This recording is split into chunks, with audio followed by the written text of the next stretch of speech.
I'm your host, I'm Kate, and I am super excited to chat with you today because we are doing a wedding tell-all. I thought this would be fun because obviously everybody, I guess not everybody, but a lot of people love to hear the nitty-gritty details about weddings. I feel like ever since we got engaged in February of 2023, we're engaged for like 20 months.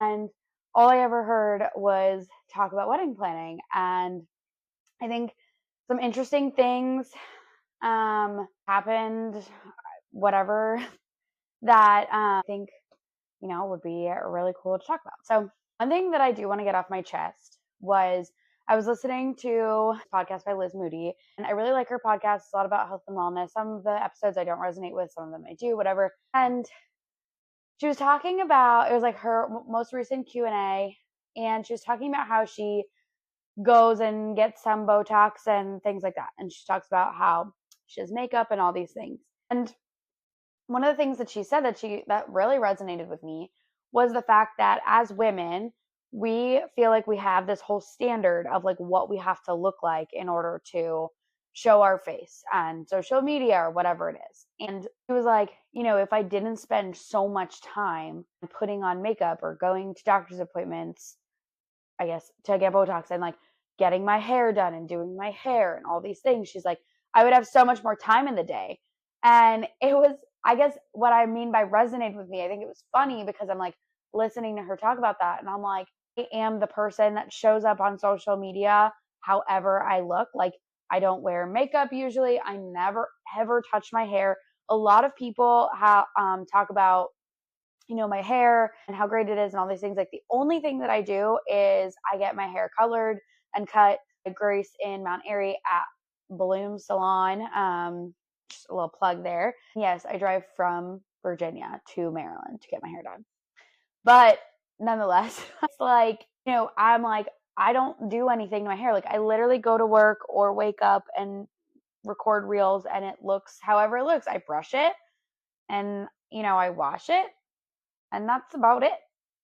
And then when it comes to makeup, like, I've dabbled. I own lots of makeup, and for years when I worked in corporate America, I would put makeup on, and I tried really hard to be one of those like get up early makeup girls.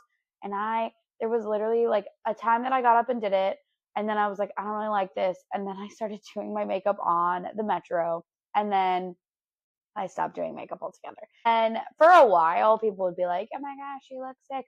But I feel like because I don't do my makeup, like nobody ever says that to me. Used to seeing me with makeup on, so nobody ever says anything about how I look due to that. I don't get my eyebrows done. I mean, like, I do very little in terms of like the whole girly self-care stuff. And I know it sounds crazy that I'm talking about this right now when I'm telling you that I'm going to do a wedding tell-all podcast, but a couple of things. One, I feel like that truly has both been very good and bad in terms of like, I don't even want to say my mental health, but like my body image, things like that. But then, I look back on this podcast and my brand and who I show up as on social media, and I recognize that I might not be like the it girl in terms of like looks and what people aspire to look to in terms of like body image, face, makeup, aesthetics, whatever. And part of me is like, dang, if I just like change that up, could I like blow up or whatever and get more clients and get more views and all that stuff? But the other part of me is like, that is so inauthentic. And if there's one thing I've learned in 2024 and 2023, it is that I thrive and everything being my most authentic self, like who I am to the core. And the other thing is like, I learned that obviously we all have room to grow and be better people, but I learned that I am truly grateful for those who allow me to show up as myself, and the people that don't like me for whatever, or like wish I had, I don't know. Those people, like, they don't deserve any part of my heart, right? Like, it's okay because I know that I'm always trying to be the best version of myself. I know I'm always putting, other people's needs and wants and desires at the forefront of my mind to do what's best for other people.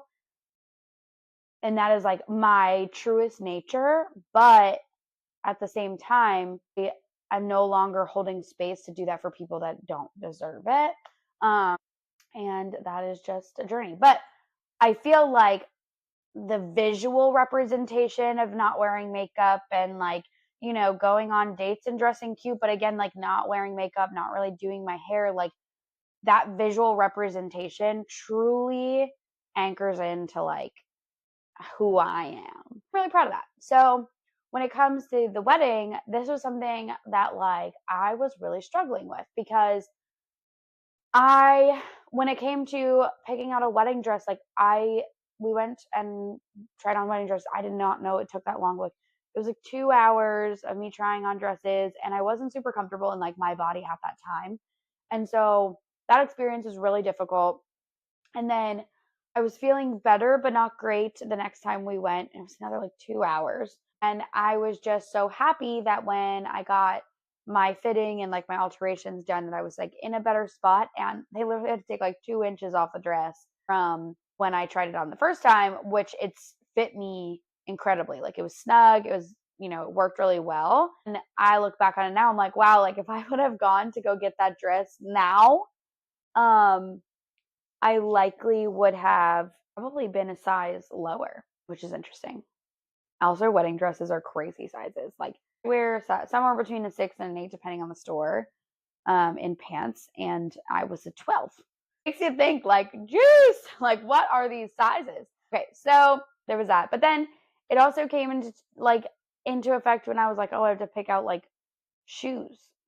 What shoes am I going to wear? And I just really, again, I wanted this wedding and everything that I was wearing and doing to truly call to me and speak to me and be a representation of me and all the work that I've done on myself over the years.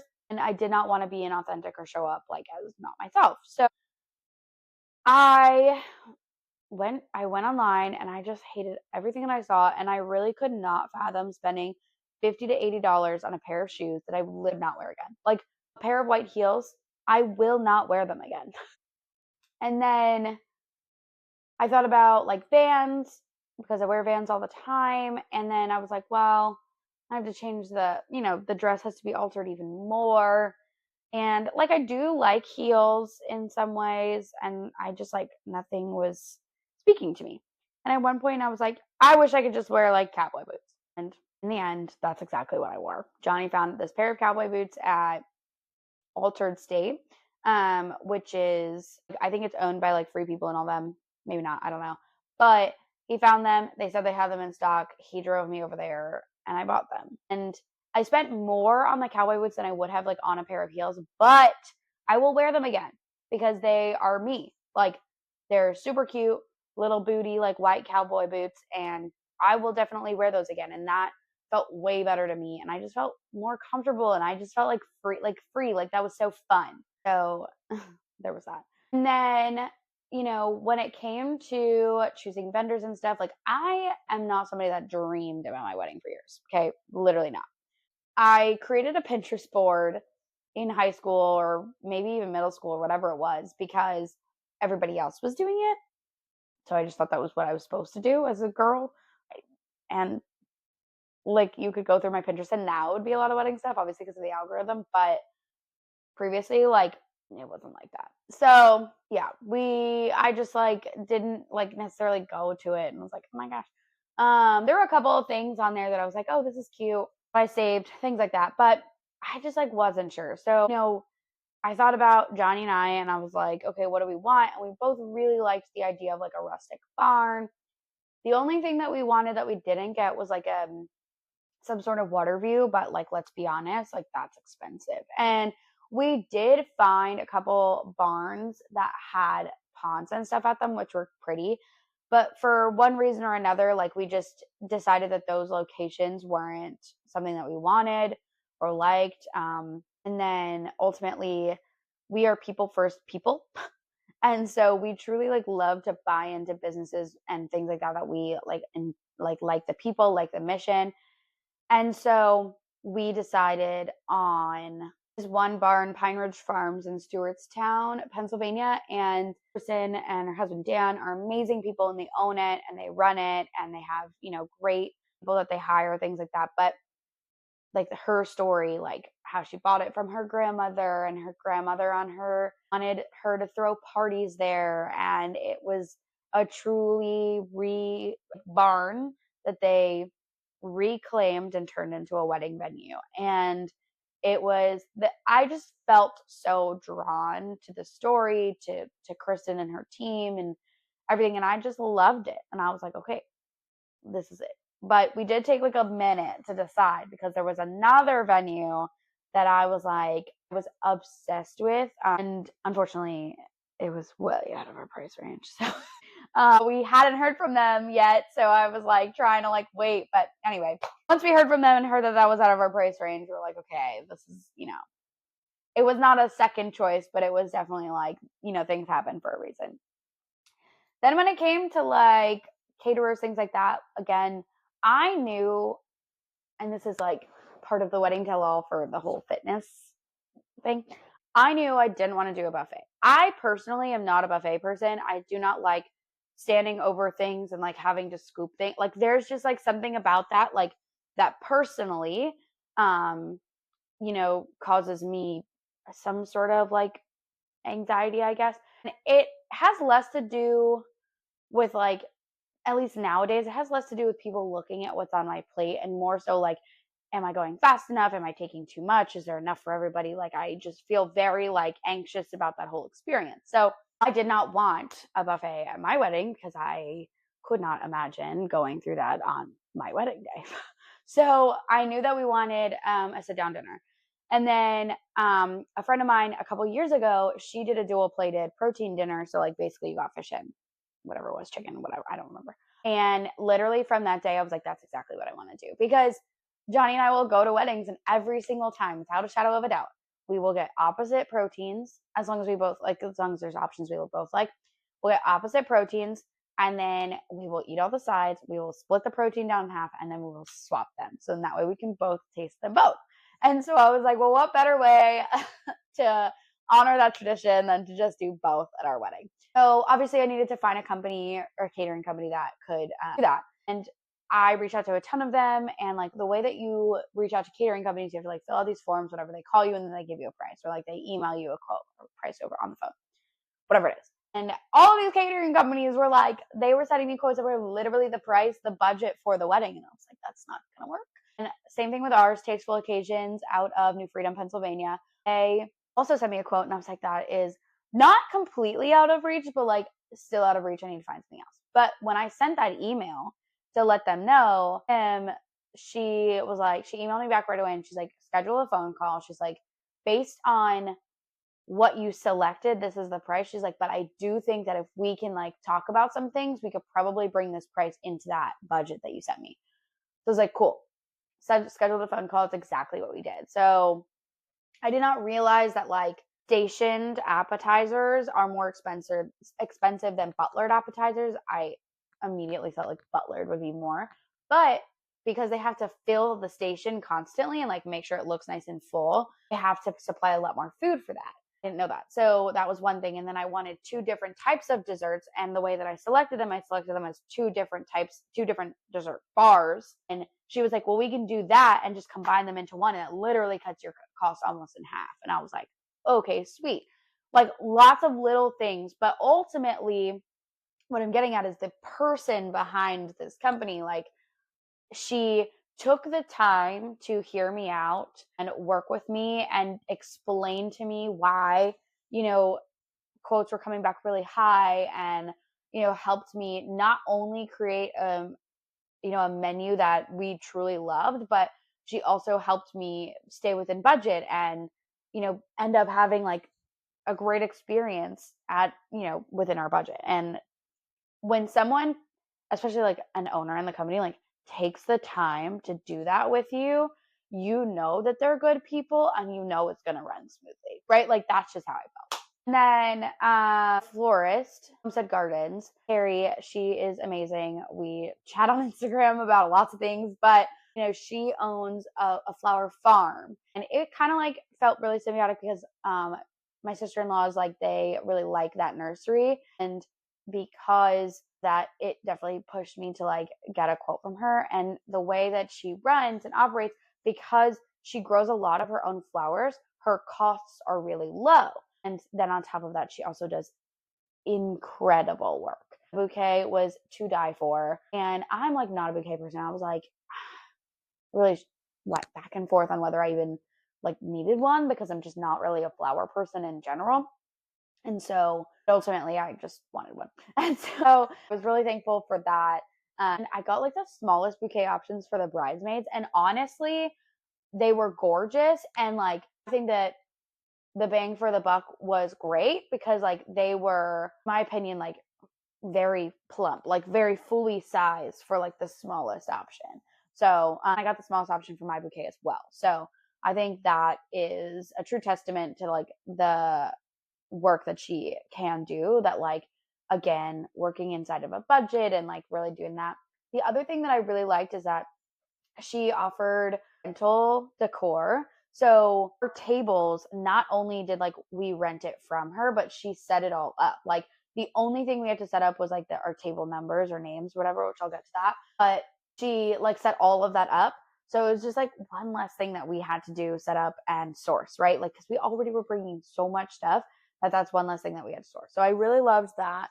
And then our table numbers, we did not do numbering. Instead, we did naming, which not oddly enough, but we actually stole that idea from our officiant best friends. He, at his wedding, him and his wife, rather than doing table numbers, they did names of tables, and it was cities that they went to, and like the centerpiece was a picture of them at that city or location, just whatever. And we didn't necessarily want to like copy that onto a T, but we were like, okay, what is something like that for us? And we didn't have enough like baseball or ballpark or sporting events for that, but we did have enough breweries. And so what we did was we took a picture at a bunch of breweries we really liked, and we took cans or a bottle home from those breweries.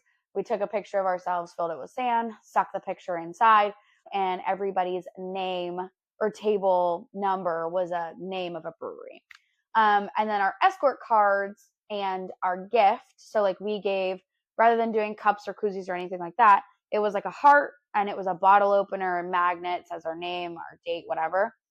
And I hung those on like pegboards that we sanded and stained and stuff. And then I used Cricut and created these little tags that had the brewery name and the couple's name or person's name on the back of that tag. And so then that way, rather than hoping that everybody picks up their gift afterwards, they grab their gift, and that was their escort cards. And then it created this like really pretty effect for escort cards that wasn't just like cards sitting on a table or like, champagne flutes, because we were having that all at the table. So there was that. And then so like a lot of the people coming to the wedding knew some people, but like there were a lot of like couple of people here and there that definitely didn't know anybody. And when you go to a cocktail hour, especially when you don't know a lot of people, you just like end up kind of standing there talking to your significant other and shoving food down your face. And there's only so much of that you can do. So, speaking from experience, but so given that, I was like, okay, Johnny and I are very much so people that love to like do things. And so I was like, how do I create an experience for everybody during the cocktail hour? And then how do I do that in such a way that will then like be a keepsake for me as well? So my mother-in-law is a great quilter. And so our guest book was a quilt. So she like cut out a bunch of quilt squares and set that up.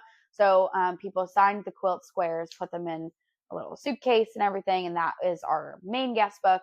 And then on the RSVPs on our website, and then I even sent out an email to everybody and asked everybody to bring like a printed photo, their favorite printed photo of like me and Johnny, either when we were little or now or whatever, and to bring that and put it in this photo album that we had laid out, and like write your favorite memory on them. And so that was really fun. But then on top of that, we also had a Polaroid camera for people to take pictures and put in there throughout the night as well. So, it was just like a fun little memory keepsake that we can look back on and like be like, gosh, remember, whatever. And then last but not least, we had a bucket list. So it was a really cute little setup where we had these little tags and everybody wrote like some cool bucket list item and put them in the bucket. And I'm going to take all of those and put them into that photo album memory keepsake book.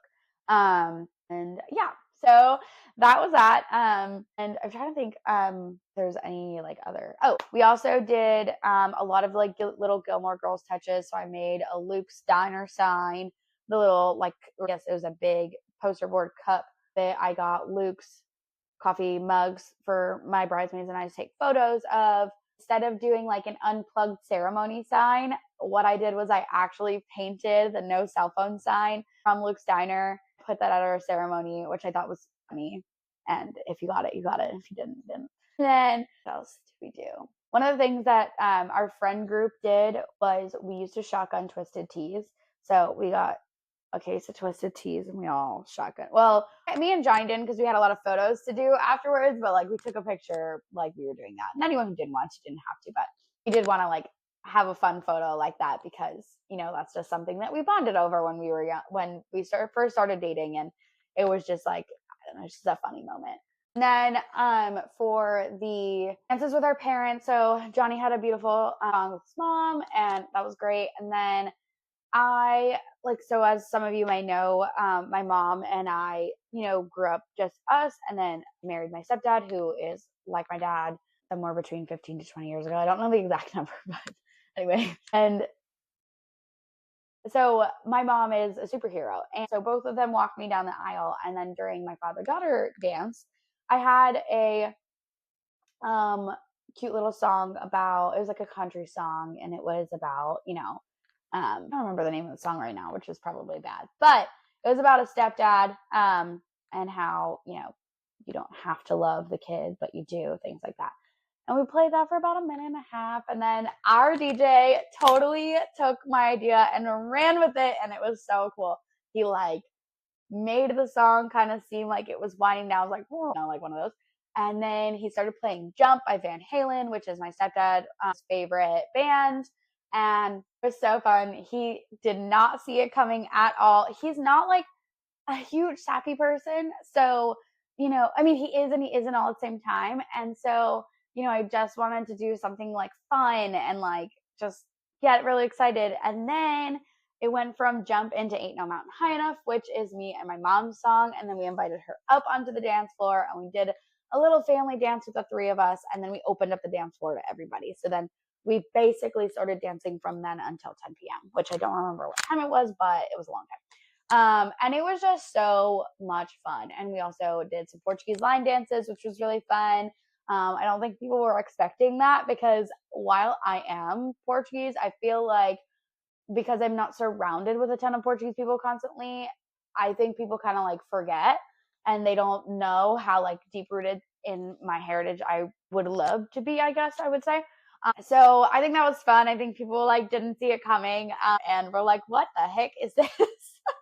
But it was a good time. And yeah, so that is a little bit about, I guess a lot of it about the wedding. I also have to shout out more vendors. I talked about my caterer, my florist, and my venue, but my best friend, Nicole, luckily I somehow lucked out to have a best friend who is a wedding photographer, but is an incredible wedding photographer. Like she is incredible. Like her photos, everyone was like, oh my God, these photos are incredible. So she was our wedding photographer. And then one of the preferred vendors was Katie Lynn Studios, who actually lives like 10 minutes away from the venue. And so I lucked out. She was available and she was amazing as well. So kind. And yeah, I mean, I loved having them there. Like they were so much fun. And I think that they definitely were like, me and Johnny are just weirdos. And so it was just really fun. And like they were so easygoing about everything and didn't pressure us into doing anything, but also guided us into ways to like have really good memories, things like that. Then I guess I'll round it out to the whole makeup conversation. It was like, okay, I want hair and makeup done. Now, my hair is really easy to do. Like, it'll just do whatever you want it to do. I'm very blessed in that way. And a lot of people have told me that my face is really easy to work with, which is excellent. And I did a lot of work figuring out the oiliness of my face before the wedding because I do think that that was like the one thing that I was like, about. So I wanted something super natural. I'd never had eyelashes before. Well, I had fake eyelashes in cheer comps, but I wore them for 4 hours maybe. Even in this long time, I put them on like right before, so like an hour, and I ripped them off right after. And they were fake. But anyway, it doesn't matter. Never had eyelashes before. I'd only had my makeup done like 3 or 4 times at this point, and couldn't make it work with a trial. But overall, I was just like, no, like it is what it is. Like we're going to work together. And I knew that I wasn't going to be any like very crazy about it in general, because I just didn't really have like a vision necessarily. And I truly am one of those people where it's like, I pay somebody to do a service. I'm just going to expect that they're going to do it really well. And I'm not going to like be a micromanager about it. And that's how I felt about, mostly everything, mostly like 99% of everything. And so yeah, so Jamie and Sarah showed up on that day from Swept LLC. They showed up and they were kind, they were talkative. Sarah even helped my cousin with her eyelashes, and even though she wasn't getting a makeup service done, and they were just like, we weren't necessarily running super on time or anything like that, and they were so kind about everything. Like they just, made it all work. So really grateful. Makeup was beautiful. My hair was amazing. Like I could not have asked for a better team on the day of, truly, like it was just incredible. Okay, so now that I've given you all these details, I think one of the funniest things is the fact that I literally ate cold beans on the morning of my wedding. And I want to talk a little bit more about it because I think it's kind of hysterical. So basically what happened was the week of the wedding, Johnny had made a serving of like these because I needed more fiber because I was dealing with some digestion issues. And so we were trying to add some more fiber in them. So he like looked up this like bean recipe, which he does not like beans. So he was just making it for me. I don't really like them either, but that's besides the point. And he like made it and I actually like really liked it. So we had an extra serving and we ran out of raspberries or something along those lines. And we were like, let's just bring the beans because we have them. They're going to go bad if we don't bring them. And this way, if I need that more fiber or whatever, I can eat it. So I probably should have eaten them on Friday, but I was a mess on Friday, so I didn't. And then Saturday morning, I texted him and my parents and I was like, hey, because I didn't stay with Johnny, I stayed with my cousin. And I texted them, I was like, hey, can someone bring the beans to our room? Because our room had a microwave. And then I was like, I want to eat those this morning. And then also my friend Anna and Lindsay had gotten me a coffee, and I try not to drink my coffee before eating. So I didn't have my berries, whatever. And I was like, okay, I know I had those. So I was like, can someone bring these? Starting my day with fibers, great idea, whatever. And guess I wasn't clear. And so they were not brought to my room. They were just brought to me downstairs. So I still couldn't drink my coffee. And so then we're on our way to the venue. And when we get there, I knew this was going to happen. The venue did not have a microwave. And so I knew I like couldn't microwave my food or the beans. So I sat there and was like, I guess I'm eating cold beans. And everyone was cracking up. Like, this, of course, is just so me. Like, it is what it is. Oh, and Nicole brought me a Fairlife shake. Anna brought me a Fairlife shake. I had a Fairlife shake. I was in no shortage of protein that day, which was excellent. And it was just it was honestly hysterical, the whole thing. Yeah, the reason I ate the morning of my wedding, because I wanted some extra fiber. I had them. And unfortunately, because I did not have them in the hotel room where there was a microwave, the only other option was to eat them cold. So that's what I did. Hysterical. And then when it came to choosing food for the bridal suite, because obviously we had breakfast and lunch in the bridal suite, when it came to choosing food, I wanted to make sure that I was choosing something that I knew like would sit well. So, we ordered Panera, and luckily my mom got some of the like multi-grain sandwiches, so I was able to have that with some eggs and avocado, things like that. And I shared my avocado with one of my bridesmaids because usually if I eat too much fat in one sitting, like my stomach doesn't feel great. So I'm just like, you need to eat some of this. And she obliged lovingly. And then like that multi-grain bread obviously also added some more fiber. I drank the protein shake, things like that. So that was a pretty normal breakfast, I would say. And then when it came to lunch, I asked for, we got zucchini and squash and things like that, which was it's like a typical thing that I would eat, which is a better veggie for me than Brussels sprouts or broccoli, which is what most restaurants typically have, because those tend to make my stomach hurt. And then I also got like potato salad and pasta salad, and the pasta salad had some veggies in it, which was great. I also had some ham in it, which is a little bit of protein. We got chicken tenders and then some grilled chicken as well, which was great. And then we got potato salad. So while potato salad obviously has mayonnaise and things in it like that, the potatoes themselves are a decent source of fiber as well. So I just wanted to try as best as I could to enjoy the food that I was eating, but also make sure that I was setting myself up for success for the day. That is the foods that we chose. And then when it came to actual dinner at the wedding, seasonal vegetables that we did have Brussels sprouts and broccolini in them, and I just didn't eat them because, again, like, they don't make my stomach feel great. So why would I do that on my wedding day? Feel like that basically wraps up this entire episode and all the things about the wedding. And yeah, overall, it was a really fun day. So many people were like, oh, this was a great wedding. Like, they had a lot of fun. And a lot of people applauded my attention to detail, which is my specialty, I guess. I'm a big attention to detail person. You can't really run a business without the ability to do that. But it was a great day and I had a lot of fun. So I hope you enjoyed this episode. Learning a little bit more about that. If you are planning a wedding and, need some advice, I'm here for you. But my vendors are amazing. So if you're in the Maryland, Pennsylvania area, DMV area, make sure you reach out to them because they will make your day super special. All right. I'll catch you next week.